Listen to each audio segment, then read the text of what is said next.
Hello बच्चों। तो बच्चों लास्ट का जो हमारा टॉपिक था P4 में C1 P4 में क्या था, गॉस लॉ था। यानी कि हमने क्या पढ़ा था, गॉस लॉ का कॉन्सेप्ट पढ़ा था। अब हमें क्या करना है कि जो गॉस लॉ हमारा है उसकी एप्लीकेशंस के बारे में हमें डिस्कस करना है कि उसकी एप्लीकेशंस क्या है। एप्लीकेशंस का क्या मीनिंग होता है? एप्लीकेशंस का मीनिंग ये होता है कि अगर गॉस लॉ है तो उसके क्या प्रॉफिट्स है, क्या फायदे हैं हमें। तो सबसे पहले जो पहला कॉन्सेप्ट है एप्लीकेशन का गॉस लॉ की, वो क्या है? Electric field intensity due to an infinite wire of uniformly charge distributed. हमारे पास क्या है, एक वायर है, एक तार है जिस पर एक समान रूप से यूनिफॉर्मली चार्ज डिस्ट्रीब्यूट किया हुआ है, यानी कि उसे चार्ज किया हुआ है हमने किससे? यूनिफॉर्मली डिस्ट्रीब्यूशन है चार्ज का, पॉजिटिव पॉजिटिव पॉजिटिव चार्ज दिया हुआ है हमने उसके पूरे सरफेस को। ठीक है बच्चों, तो इसके चारों तरफ जो आपका इलेक्ट्रिक फील्ड इंटेंसिटी प्रोड्यूस होगी, क्योंकि क्या है, अगर किसी वायर में हमारे पास चार्ज है किसी वायर पर, तो उसके चारों तरफ कोई ना कोई इलेक्ट्रिक फील्ड इंटेंसिटी जरूर प्रोड्यूस होगी। वो हमें फाइंड आउट करनी है कि कितनी होगी। इसको निकालने के लिए हमें किसका यूज करना होगा? गॉस लॉ का यूज करना होगा, क्योंकि अगर गॉस लॉ का हम यूज करते हैं तो हमें इजिली मिल जाएगा इलेक्ट्रिक फील्ड इंटेंसिटी। तो बच्चों सबसे पहले हम इस डायग्राम को समझते हैं, इस फिगर को देखते हैं कैसे है। तो हमारे पास क्या है, इनफाइनाइट लेंथ का वायर है। यहां तक हमने माना कि इसकी लेंथ L है, ये लेंथ हमने इसकी L सपोज की। बट ऐसा नहीं है कि यहीं तक है, ये ऊपर भी है वायर और नीचे भी है, क्योंकि हमने लिखा है इनफाइनाइट वायर है, यानी कि उसकी लेंथ क्या है? इनफाइनाइट है। अगर उसकी लेंथ इनफाइनाइट है तो उस पर टोटल जो चार्ज होगा वो सपोज किया अपना क्यू चार्ज है। जो टोटल चार्ज डिस्ट्रीब्यूटेड है वो कितना है? क्यू है।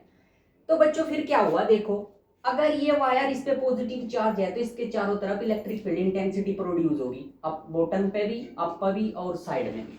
हमने क्या किया, अब ये तो हमें पता नहीं है कि कहां तक होगी, यानी उसकी डायमेंशंस नहीं पता है। तो हमने क्या किया, हमने एक आर डिस्टेंस मेजर कर ली कि वायर से आर डिस्टेंस दूरी पर इलेक्ट्रिक फील्ड इंटेंसिटी प्रोड्यूस होगी। कहीं भी हो सकती है, आर ले लिया, या आप इसे थोड़ा और आगे बना सकते हो। तो एक क्या है, हाइपोथेटिकल है, अनुमान है कि हमने इतना ले लिया, आर डिस्टेंस ले लिए। तो आर डिस्टेंस हमने वो मेजर कर ली। तो बच्चे क्या हुआ कि अगर ये आर डिस्टेंस है तो जिस सेगमेंट से वायर बना होगा, आप कोई भी वायर देखना, अगर आपके पास कोई वायर होता है तो उसका जो ऊपरी सिरा होता है या बॉटम सिरा होता है वो कैसा होगा? सर्कुलर होगा। तो बच्चे जैसा कि हमारे पास इसका यहां से जो सिगमेंट है, ऐसे ही सिगमेंट से हमने आर रेडियस से एक सिगमेंट ड्रा कर लिया, यानी कि ये क्या कहलाया हमारा? इस सिगमेंट को, यानी कि इस डायमेंशंस को, इस सरफेस को हम क्या बोलते हैं? गॉसियन सरफेस के नाम से बोलते हैं, GS। यानी क्या हो गया हमारे पास? ये गॉसियन सरफेस हो गया। तो ऐसा ही हमारे पास क्या होगा बच्चों, इधर भी होगा, बॉटम पर भी आर डिस्टेंस पर हमने एक पॉइंट मेजर कर लिया, वहां से एक सिगमेंट बना लिया हमने, कैसा? स्फेरिकल, क्योंकि हमारा जो सिगमेंट है वायर का वो कैसा होगा? यहाँ से स्फेरिकल होगा। फिर हमने क्या किया, इन दोनों पॉइंट्स को आपस में क्या कर लिया? मैच कर लिया, यानी कि मिला लिया। और फिर आप जब दो पूरे डायग्राम पर अगर आप गौर करोगे तो ये एक सिलेंड्रिकल टाइप बन जाता है। और अगर आप ध्यान से सोचो तो आपका एक वायर भी कैसा होता है? एक सिलेंडर की तरह होता है। उसमें भी क्या होता है कि ऊपर से क्या होगा? गोल होगा, दो डायमेंशंस होगी, उसकी कुछ रेडियस होगी, डायमीटर होगा, तो एक सिलेंड्रिकल की तरह बिहेव करेगा। अब बच्चों सबसे बड़ी बात ये है हमारे पास यहाँ पे, अब हमें देखो इसके चार पॉसिबल केस है। इलेक्ट्रिक फील्ड इंटेंसिटी डाउन में प्रोड्यूस हो सकती है, electric field intensity upward produce हो सकती है, इलेक्ट्रिक फील्ड इंटेंसिटी राइट में हो सकती है, इलेक्ट्रिक फील्ड इंटेंसिटी लेफ्ट में भी हो सकती है, और किसी भी पॉइंट पे हो सकती है। ऐसा नहीं है कि आपने ये सिगमेंट लिया है तो यही हम मेजर करेंगे, कहीं भी देख सकते हैं, कैसे भी। तो बच्चों सबसे पहले आपको बताया गया था स्टार्टिंग में एक एरिया वेक्टर होता है। एरिया वेक्टर क्या होता है? जो भी सरफेस आप ले रहे हो उसके परपेंडिकुलर जो ड्रॉन किया गया एरिया वेक्टर होता है, उसे क्या बोलते हैं आप? एरिया वेक्टर बोलते हैं। तो बच्चे अगर हमारे पास ये वेक्टर ए है, ये सरफेस की बात करते हैं हम, तो यहाँ पे ये वेक्टर क्या कहलाएगा? आपका एरिया वेक्टर कहलाएगा। और पॉजिटिव चार्ज है तो पॉजिटिव चार्ज से जो इलेक्ट्रिक फील्ड इंटेंसिटी प्रोड्यूस होगी वो उससे कैसे होगी? अवे फ्रॉम द सोर्स होगी। सोर्स हमारे पास क्या है, यानी कि जो वायर है चार्ज किया हुआ है उससे दूर की तरफ ही आपका इलेक्ट्रिक फील्ड इंटेंसिटी जा रही होगी, यानी कि ये तो आपकी डायरेक्शन होगी इलेक्ट्रिक फील्ड इंटेंसिटी की, और ये डायरेक्शन है बच्चे आपकी एरिया वेक्टर की। अगर आप दोनों के बीच की बात करते हैं तो दोनों के बीच में एक एंगल डिजाइन होता है 90 डिग्री। सेम फिनोमिना यहाँ पर होगा, देखिए पॉजिटिव वायर है, पॉजिटिव चार्ज है, तो इससे दूर की तरफ हमारी इलेक्ट्रिक फील्ड इंटेंसिटी जा रही होगी। और जो एरिया वेक्टर है वो सरफेस ऐसा है हमारा, तो उस पर परपेंडिकुलर जब आप ड्रा करोगे किसी सरफेस पे तो नीचे की तरफ करोगे यहाँ पर, तो एंगल फिर से 90 डिग्री होगा। तो बच्चों अगर हम बात करते हैं साइड की, लेफ्ट साइड हो या आपकी राइट साइड हो, पॉजिटिव वायर की वजह से जो इलेक्ट्रिक फील्ड इंटेंसिटी होगी वो क्या करेगी, दूर की तरफ जाएगी। हमारे पास इलेक्ट्रिक फील्ड इंटेंसिटी की डायरेक्शन है। अगर आप यहाँ पे एरिया वेक्टर बनाना चाहते हो तो आपने ये सरफेस लिया है, अगर आप इस पे परपेंडिकुलर बनाओगे तो कैसा बनेगा, ऐसे ड्रा करना पड़ेगा आपको, ये परपेंडिकुलर हो जाएगा। यहाँ पर एरिया वेक्टर और electric field intensity both are in same directions, दोनों सेम डायरेक्शंस में है। और बच्चों जब दो वेक्टर्स की डायरेक्शन सेम होती है तो इसका मीनिंग ये होता है कि उन दोनों के बीच में जो एंगल है वो 0 डिग्री है। तो अब बात करते हैं हम, इलेक्ट्रिक फील्ड इंटेंसिटी हमें प्रोड्यूस करनी है कि कितनी प्रोड्यूस हुई है वो फाइंड आउट करनी है।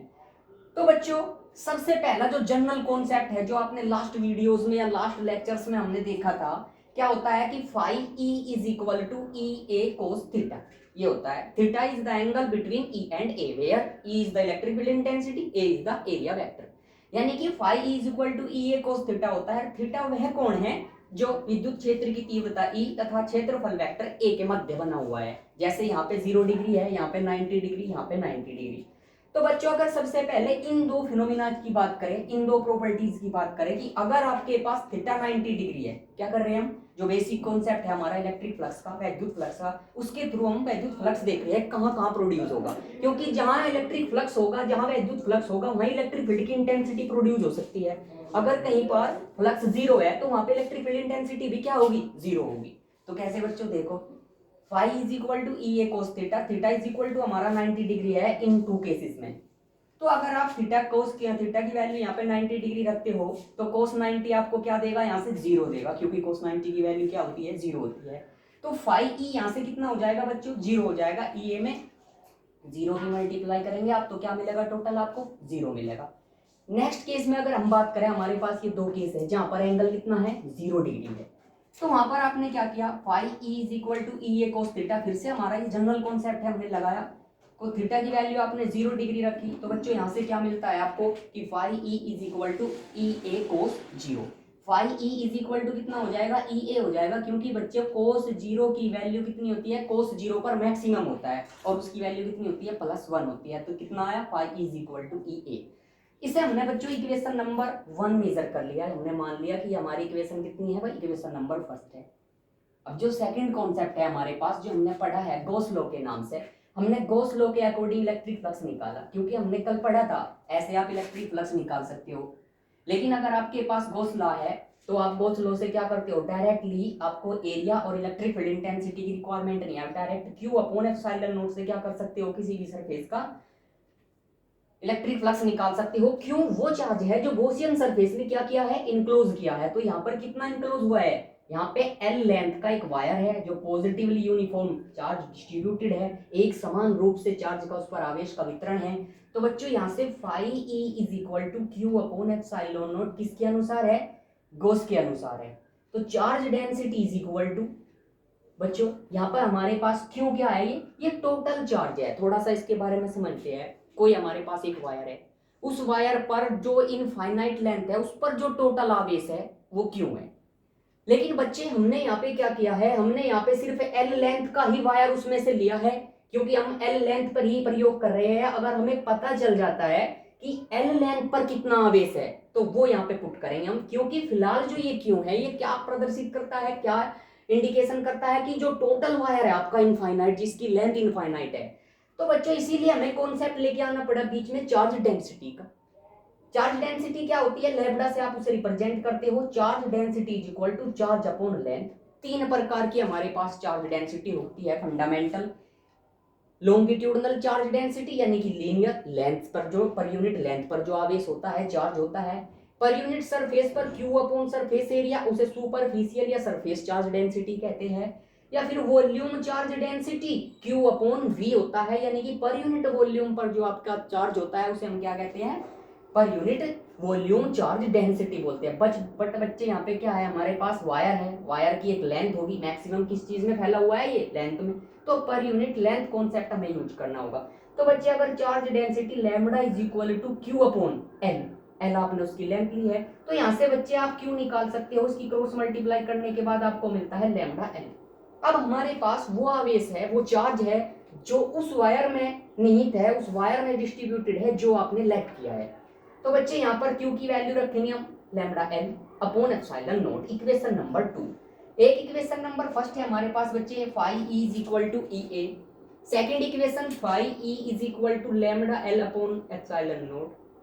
ये दोनों क्या है, ये भी इलेक्ट्रिक फ्लक्स है, वैद्युत फ्लक्स है, ये भी इलेक्ट्रिक फ्लक्स है और सेम इलेक्ट्रिक फ्लक्स है और सेम वायर द्वारा प्रोड्यूस किया गया है। इसका मीनिंग क्या है कि ई ए जो आपका है वो lambda L upon epsilon not के बराबर होना चाहिए। तो बच्चे हमने यहाँ ये किया, इन दोनों इक्वेशन से क्या किया, ई ए को बराबर रख दिया हमने lambda L upon epsilon not के। ये क्या है, मैथमेटिकल है। अब हम क्या कर रहे हैं, जो फिजिक्स हमें गोस ने बताई, जो उसने ये लॉ दिया, उसके कॉन्सेप्ट के जरिए हम किसी भी वायर का या किसी भी शीट का या किसी भी स्फेरिकल चार्ज का क्या निकालने की कोशिश कर रहे हैं कि वो अपने आसपास कितना इलेक्ट्रिक फील्ड इंटेंसिटी प्रोड्यूस करता है, ई, ये निकाल रहे हैं बच्चों। तो बच्चों E A is equal to lambda L upon epsilon not, हमें यहाँ से ई निकालना है। तो आपने फंडामेंटल जो मैथमेटिक्स है आपका आपने यूज किया। ए क्या है बच्चों, यहाँ एरिया है, सरफेस एरिया।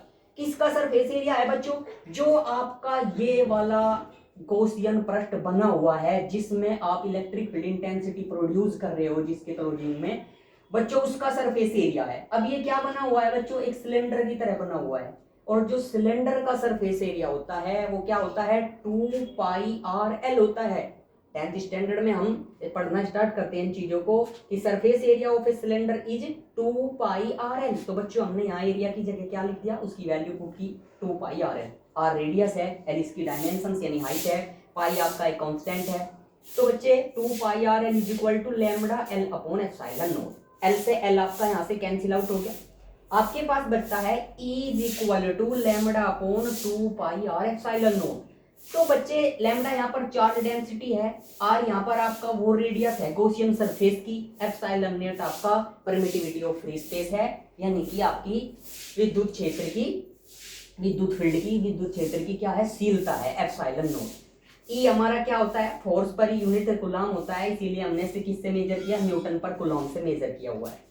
तो बच्चे इस कॉन्सेप्ट के जरिए फर्स्ट एप्लीकेशन जो हमारी गॉस लॉ की है, इससे हमें ये पता चलता है कि किसी अगर एक वायर की आपको डायमेंशंस पता हो या ना भी पता हो, इनफाइनाइट हो, तो गॉस लॉ का इस्तेमाल करते हुए, गॉस लॉ का यूज करते हुए और फंडामेंटल जनरल जो कॉन्सेप्ट है इलेक्ट्रिक फ्लक्स फाइंड आउट करने का, उसका यूज करते हुए दोनों को आपस में, दोनों इक्वेशन, दो इक्वेशन आपको मिलती है, दोनों को आप इक्वल रखते हैं और वहां से इलेक्ट्रिक फील्ड इंटेंसिटी निकाल सकते हैं। नेक्स्ट जो एप्लीकेशन होगी, जैसे सपोज कियो आपने क्या लिया है, अभी एक वायर लिया है, नेक्स्ट एप्लीकेशन में एक शीट ले सकते हैं हम जिसकी लेंथ इनफाइनाइट है, विड्थ इनफाइनाइट है, यानी एक इनफाइनाइट डायमेंशंस की आपके पास क्या होगी, एक शीट होगी और उस शीट के कारण जो इलेक्ट्रिक फील्ड इंटेंसिटी प्रोड्यूस होगी उसके चारों तरफ, वो आपको फाइंड आउट करनी है। तो हमारा ये चैप्टर फर्स्ट का पार्ट 5 था, application of Gauss law. Next में हम पढ़ेंगे शीट के लिए electric field intensity find out कैसे करते हैं, कैसे गॉस लॉ हमें यूज होता है। तो बच्चों ये गॉस लॉ का फायदा है, ये गॉस लॉ का प्रॉफिट है कि किसी एक इनफाइनाइट वायर के लिए सिर्फ दो इक्वेशंस के थ्रू ही हम क्या निकाल पाए, इलेक्ट्रिक फील्ड इंटेंसिटी निकाल पाए। ठीक है बच्चों, आप अपना घर पे रहिए, मास्क वगैरह का जो भी गवर्नमेंटेड गाइडलाइंस है या अपने स्तर पर जो भी आप कर सकते हैं वो कीजिए, लेकिन स्वस्थ रहने की कोशिश करें, ठीक है ना, इधर उधर ना घूमें, अपने घर रहे, अपने स्टडीज करें, ठीक है बच्चों। Okay, thank you so much.